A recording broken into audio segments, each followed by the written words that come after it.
Le pape Jean-Paul II a prononcé ces derniers mots. Salutations au nom de Jésus et merci d'avoir visité The Light of Heaven. J'espère que vous passez une merveilleuse journée en Christ. Pour vous assurer de ne manquer aucune mise à jour, nous espérons que vous aimerez ce film et que vous vous abonnerez à notre chaîne YouTube. Venez nous accompagner en regardant ce film jusqu'à la fin. Le pape Jean-Paul II est toujours considéré comme l'une des personnes les plus importantes de l'histoire catholique contemporaine. Sa vie et son activité profondément religieuse ont eu un impact durable sur l'Église et la communauté au sens large. L'examen des événements importants de sa vie donne un aperçu de son influence et rappelle l'influence persistante de la gentillesse, de la foi et de la prophétie dans la détermination du cours des événements. Jean-Paul II, né le 18 mai 1920 sous le nom de Karol Józef Wojtyła à Wadowice, en Pologne, a été formé par les premières douleurs, à l'âge de 21 ans. Il avait perdu son père, sa mère et son frère, en plus des épreuves de la Seconde Guerre mondiale et du fait de vivre sous l'autorité communiste. Ces pertes personnelles ont encore approfondi sa sensibilité et sa compréhension de la souffrance humaine. Après avoir été ordonné prêtre en 1946, il gravit rapidement les échelons de la hiérarchie de l'Église grâce à son esprit vif et sa profonde piété. À la suite du décès inattendu du pape Jean-Paul Ier en 1978, le cardinal Wojtyła a été choisi pour devenir pape. Le premier pape non italien depuis plus de 400 ans. Son élection a attiré l'attention sur l'Europe de l'Est et a ouvert la voie au rôle crucial qu'il jouerait dans la lutte contre le communisme. Cela a également marqué un changement radical dans l'influence mondiale de l'Église. Jean-Paul II est devenu un voyageur du monde au cours de son pontificat de près de 27 ans, visitant plus de 100 nations et gagnant des millions de personnes à son message de dignité humaine, de paix et d'harmonie. Outre les catholiques, des personnes de nombreuses religions ont été touchées par son soutien à la justice sociale, à la liberté religieuse et aux droits de l'homme, afin de promouvoir l'harmonie et la compréhension interconfessionnelle.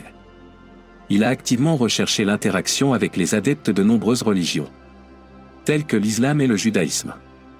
Son travail promeut l'inclusion et la paix tout en comblant des fossés millénaires. Sa contribution à la chute du communisme, notamment en Europe de l'Est, fut l'un des traits les plus remarquables de son pontificat.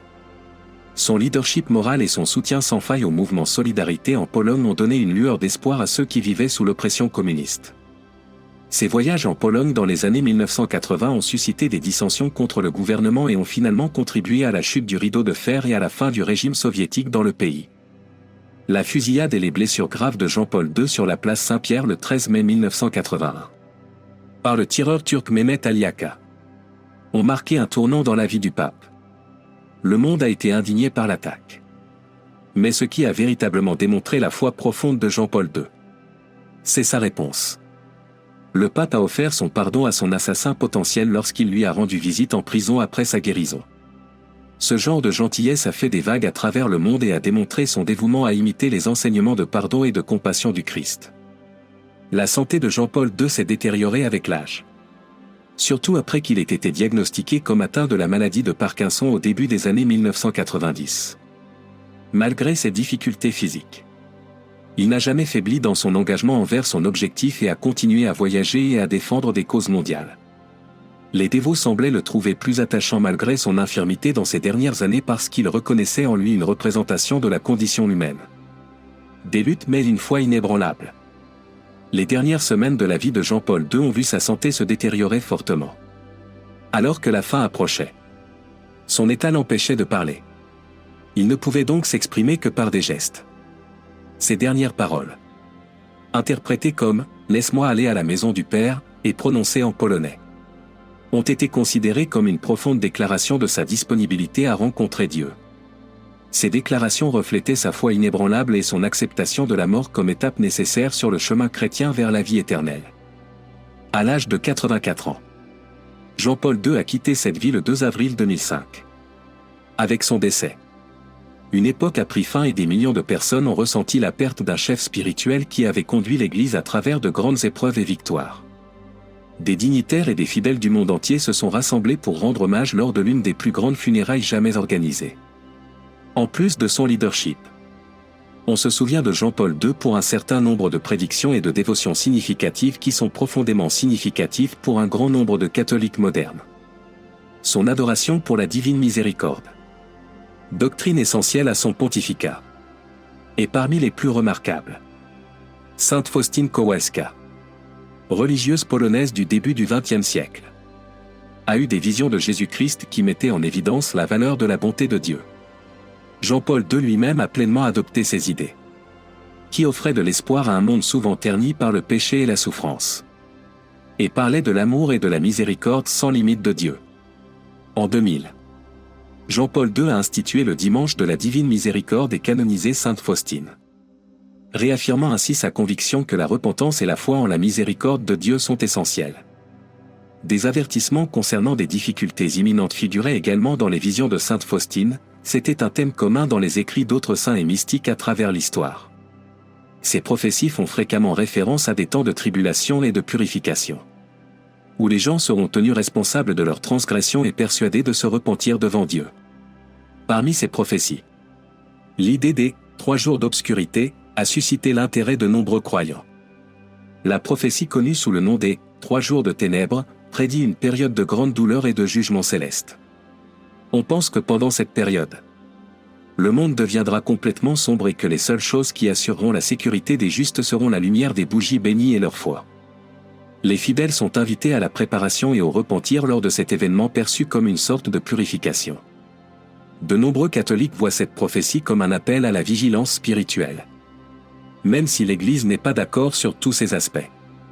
Des prophéties telles que les 3 jours d'obscurité rappellent la nécessité de la prière, du repentir et de la foi dans le plan de Dieu en période de troubles croissants dans le monde, de catastrophes naturelles et de détérioration morale. Les catholiques sont encouragés à se préparer physiquement et spirituellement aux moments difficiles grâce aux enseignements de la miséricorde divine et aux mises en garde de saintes comme Faustine. Cela implique de revenir au sacrement, qui comprennent la prière fréquente, l'Eucharistie et la confession régulière. Cela implique également de développer une relation étroite avec Dieu et de renforcer sa foi via la lecture des Écritures.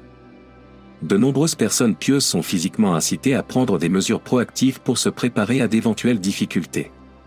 Cela implique de rassembler des nécessités comme de la nourriture, de l'eau et des bougies consacrées. Bien que ces actes puissent paraître drastiques à certains, ils constituent un moyen d'exprimer la foi et la confiance dans la protection de Dieu pour les personnes qui suivent la prophétie. Ce n'est pas la peur qui appelle à la préparation, mais l'espoir. Il rappelle que quiconque recherche la miséricorde de Dieu peut toujours la trouver, quelles que soient les difficultés qu'il peut rencontrer. Ne soyez pas terrifiés. Comme l'a dit un jour Jean-Paul II lui-même. Que les portes du Christ s'ouvrent grandes. Les croyants sont toujours motivés par ces paroles pour affronter l'avenir avec espoir et assurance dans la providence de Dieu. Au sein de l'Église catholique, il existe un mouvement croissant visant à diffuser des messages d'espoir, de repentance et de préparation future dans l'esprit de l'héritage de Jean-Paul II. L'utilisation de chaînes contemporaines, comme YouTube et les réseaux sociaux, est devenue un moyen efficace de diffuser ces messages à des millions de personnes. Les communautés confessionnelles sont invitées à faire connaître la miséricorde divine, la valeur du repentir et la nécessité de maintenir une vie spirituelle vigilante. Ce faisant, ils ouvrent la voie au salut même dans les profondeurs des ténèbres, aidant ainsi les autres à renforcer leur foi et leur confiance en Dieu. Il est impératif que ceux qui se sentent appelés à diffuser ces vérités le fassent avec amour et compassion, comme Jean-Paul II l'a démontré tout au long de sa vie. Sa foi inébranlable, son pardon et sa gentillesse servent de paradigme pour savoir comment avoir des conversations significatives avec les autres sur la foi et l'avenir. La vie du pape Jean-Paul II a servi d'exemple de la force de la foi, de la valeur du pardon et de la bonté infinie de Dieu. Des millions de personnes sont encore inspirées par son leadership, particulièrement en période de bouleversement généralisé et de difficultés personnelles.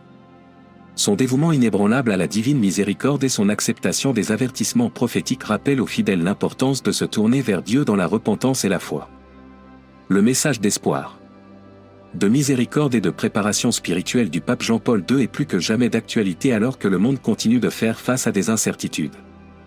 Les fidèles peuvent trouver réconfort et force dans la bonté de Dieu en acceptant ses enseignements et les prédictions qu'il chérissait, sachant que même dans des circonstances difficiles, la lumière du Christ les ramènera chez eux. Nous apprécions votre patience pendant que vous avez regardé l'intégralité de la vidéo. Que pensez-vous du sujet d'aujourd'hui? Si vous souhaitez être informé de la sortie d'une nouvelle vidéo, cliquez sur l'icône en forme de cloche et abonnez-vous à la chaîne. Merci.